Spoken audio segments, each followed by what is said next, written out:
Hey, welcome back to the Single Dad's online YouTube channel, Online Dad, and I am the Online Dad. Happy New Year. It's 2019. We're starting out fresh. So I have to ask you, how did your holidays go? Were you able to try anything new for the holiday season to make it more enjoyable for you and your kids? And if you did it work? Or did it kind of work because you had some circumstances beyond your control that you didn't expect?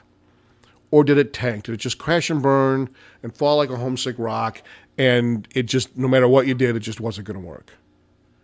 Regardless of what level it was, it doesn't matter because you tried.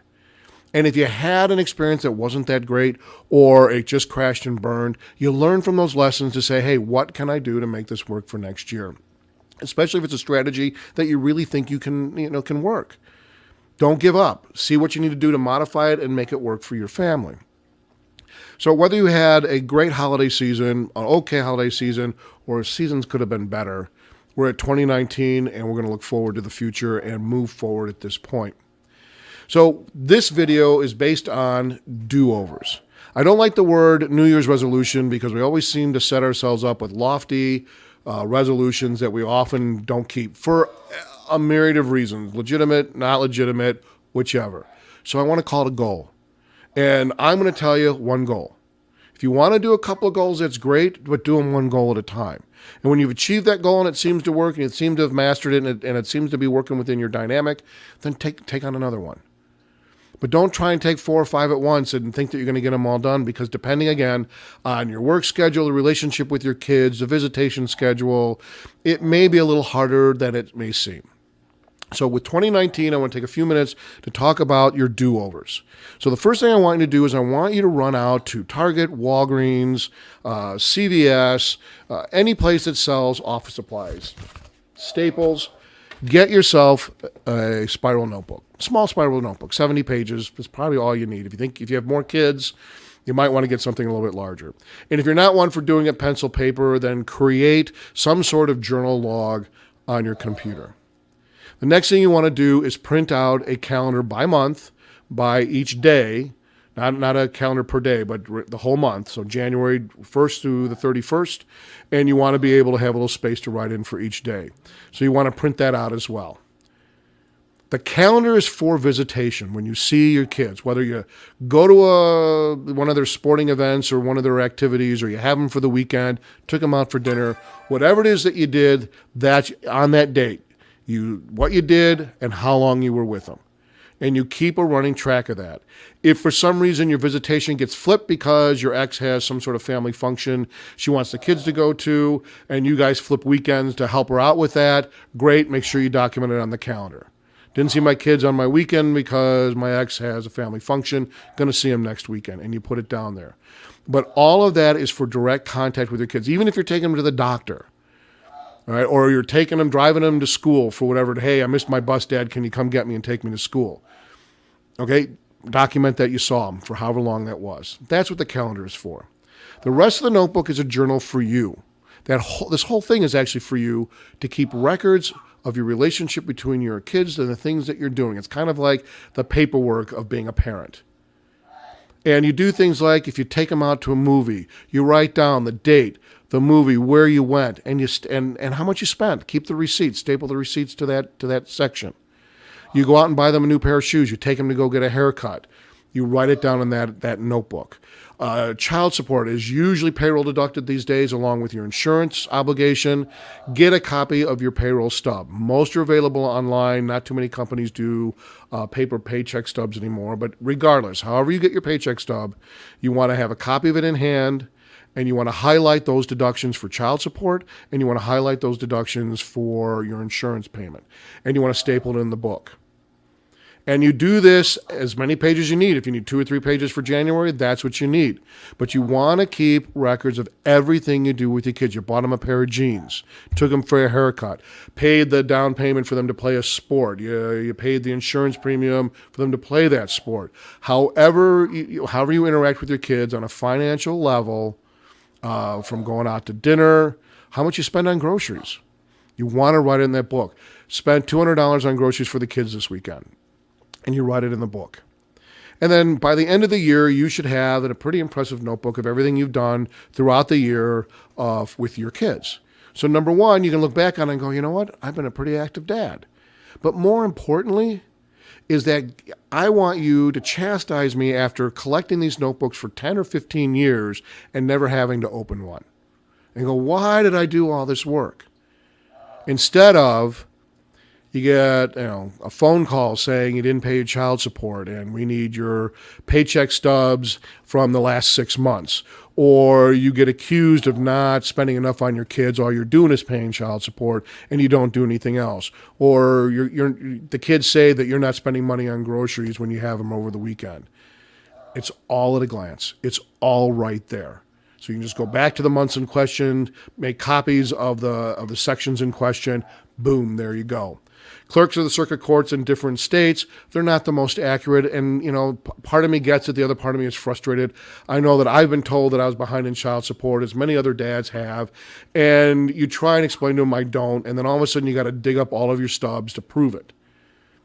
It's not that easy if you're in June and they want stuff back from January, February, and March. But if you have it in the notebook, just go back to January, February, March. You pull those stubs, make copies of them, hand them to the clerk of circuit court and say, here, they deducted it from my payroll. That's what those notebooks are for. And those notebooks are for your eyes only. So make sure that notebook is in a secure location. And you know what? I'm not going to be a fool. There may be some kids watching these videos and they go, oh, my dad might have a notebook somewhere. And start looking for it. So the obvious places in your desk and your briefcase, probably not the best, unless you can secure it. Either lock it up or put it somewhere in your briefcase where they can't get access to it to make sure that they don't go through it. It's for their eyes only. Because if you end up having communications with your ex-wife and they're not pleasant, those will also go in the notebook as well. Okay? Even when you make phone calls to your kids, hey, left text messages for my kids, 2 out of the 3 responded, the other one didn't. All that goes in the notebook. And you have a running record. So that's the first thing I want you to do for 2019. The other thing I want you to do is remember that your children love you unconditionally. And sometimes our own perceptions raise our bar on how we think our kids we should be raising them. And, face it, we've watched TV shows like Father Knows Best and The Brady Bunch, and we've watched other things where we tend to try and make that goal a little more lofty and possibly a little more realistic and could set you up for failure. All right, just remember, keep it at a realistic level that you want to raise your kids to the best of your ability. Show them that you love them. It's all about the parental skills, not about what you give them or what they feel that they deserve. As I've said before, you don't always give them what they want, but you always provide them with what they need. The second thing I want to remind you is, again, don't call it a resolution, call it a goal, and make it realistic. All right? Third thing I want you to do is try and make contact with your kids each and every day, whether that be through a text, an email, a phone call, and reach out to your kids. And it could be something as simple as, have a great day. Good luck on the test. I'll see you at the game tonight. I'll see you at the show tonight. And just make an effort to communicate with the kids. Even if your kids don't call you back, it's okay. Somebody told me a long time ago that sometimes when your kids don't call you back, that they're very secure in the relationship with you and they really don't feel that need at the time to call you back. So don't panic. Don't get upset that you've reached out and then there's no reply.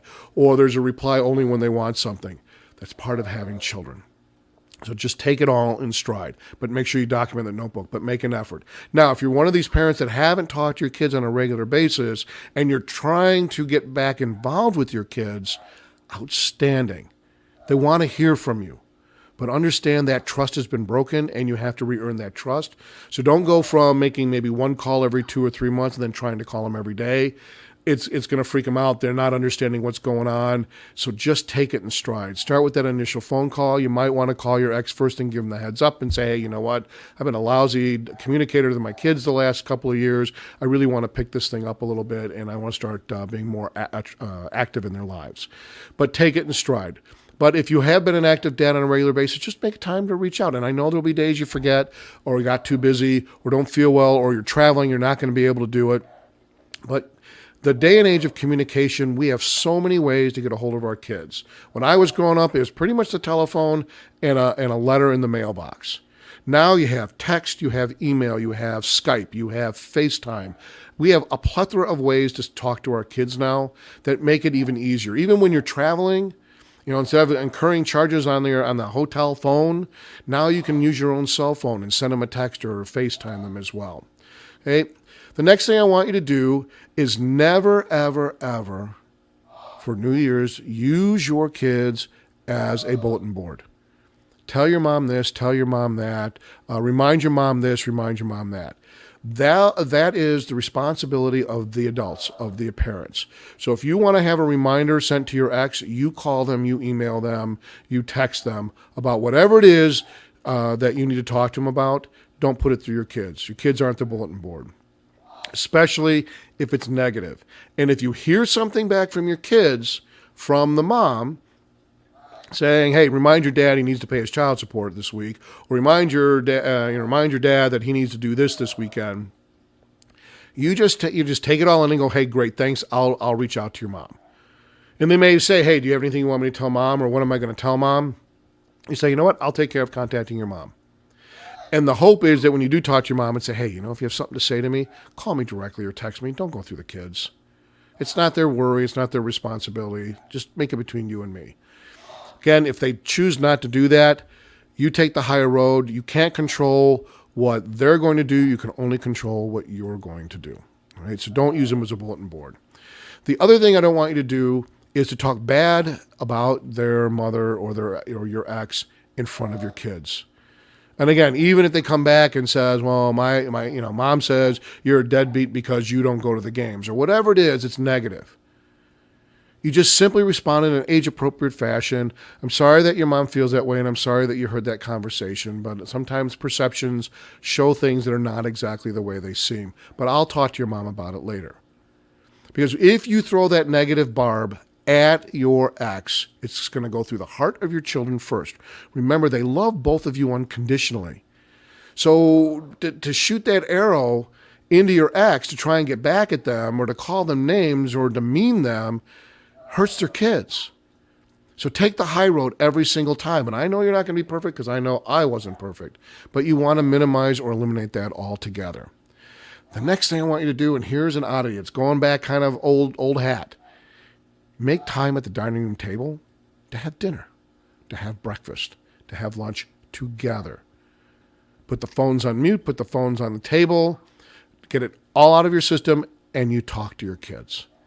Ask them about their day. Ask them how school's going. Ask them about the sport, if they're dating anybody, whatever it is that's going on. And the first time you do it, it's going to be really awkward. And a lot of silences, a lot of shrugged shoulders, a lot of whatevers, a lot of eye rolling. Then start with yourself. Talk about your day. Talk about what's going on. Talk about your concerns. And now, you know what? You can talk about the divorce. You can talk about the loss and how you're thinking or feeling about it, again, age appropriate. And before you know it, they might start in with that conversation. "Hey, how's your day going?" "Oh, Dad, I had this crummy day." "Why did you have a crummy day?" And it's how it starts. But it has to start with you. You are the role model. You are the example, especially if you've never done this before. Sitting at the dining room table or sitting at the kitchen table is very hard these days. But make sure you make that time. Put it in the schedule. Dinner at the table. Even if it's pizza that you ordered out, you're eating it at the table. TV's off. The music's off. The phones are off. Everything's on mute.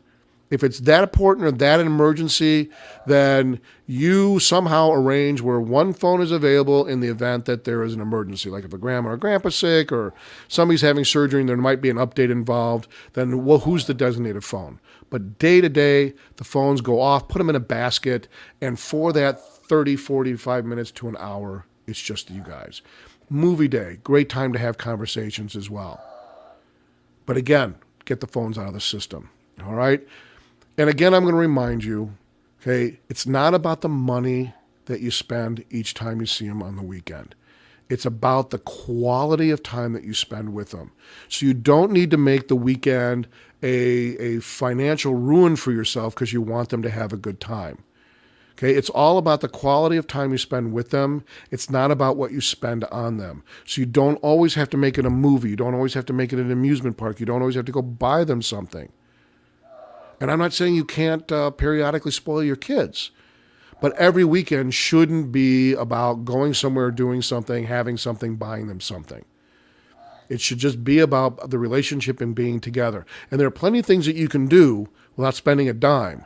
But you don't have to fill every weekend with something to do. I guarantee you, if your kids are active in sports or other activities, you're going to have some of those weekends where you might be traveling back and forth to them. And that's okay too. But remember, you don't have to spend a bunch of money on them every weekend. Letting them do what they want, letting them go past their curfews, letting them not have chores. That's not what the weekends are about. The weekends are about the time with your kids. You are the parent. They are the child. There are things and expectations that you want them to have. There's homework to do, projects to work on. It all needs to happen there. You don't want to send it all home to their mom on Monday and say, oh, we didn't have time to do it. You got to get it done there, the parent first. So again, not about the amount of money you spend on the visitation. It's about the visitation itself, about being with your kids. So there's some ideas for 2019. And again, I'm recommending take one. If you're ambitious, maybe take a few more of them. And make a commitment to do that. Get that notebook started. That will help you keep records, especially if you're a brand new single dad. It's going to be a bumpy road until you guys get into a routine, and you may need that notebook a little bit more than somebody who's been doing it for a while. So by all means, hit the subscribe button. Go to my website, www.singledadsonline.org, and check out some of the articles that are in there. Look forward to talking to you soon. Just remember, you are an awesome dad. Your kids love you unconditionally, and I know 2019 is going to be your year. All right? Have a great rest of the day.